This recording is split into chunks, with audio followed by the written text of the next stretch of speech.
Okay, so like we said in the previous video, we're going to start with the teacher's guide. And the teacher's guide is going to tell us which activities to use and what to look for.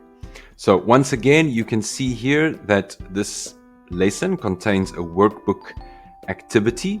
That's a cut and paste activity with a story. Now let's go on to the animations. It's very easy. I just click on the animations button and this takes me to the YouTube player. So the great thing is that you can also full screen this video like this and then play the video by just pressing play.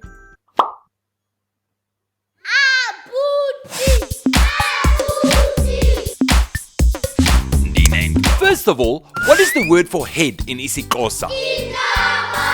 That's right, intloko. And what is the word for arm in isiXhosa? Very good, ingalo. Now what is the word for leg in isiXhosa? Very good, umlenze. Are you ready to sing along?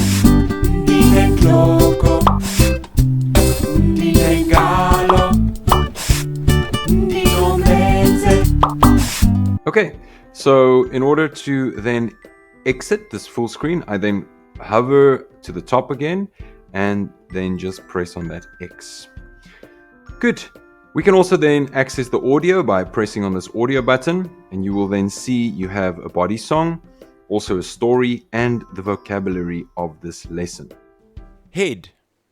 Intloko. Intloko.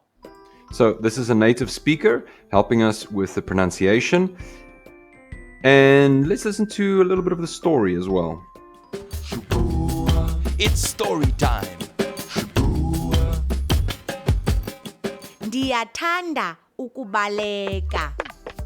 So again, you have a native speaker helping us with pronunciation, and you can use this as a listening exercise. Then we've included some extra activities like a board game, and we've included flashcards as well. So let's quickly click on this option.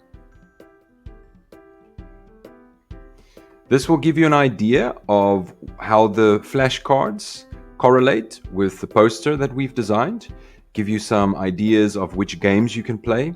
If you click on this option, the isiXhosa noun class poster, you will see that the A2 noun class poster is available for you to put into full screen again, or you can download it and print it out, just like all the other activities.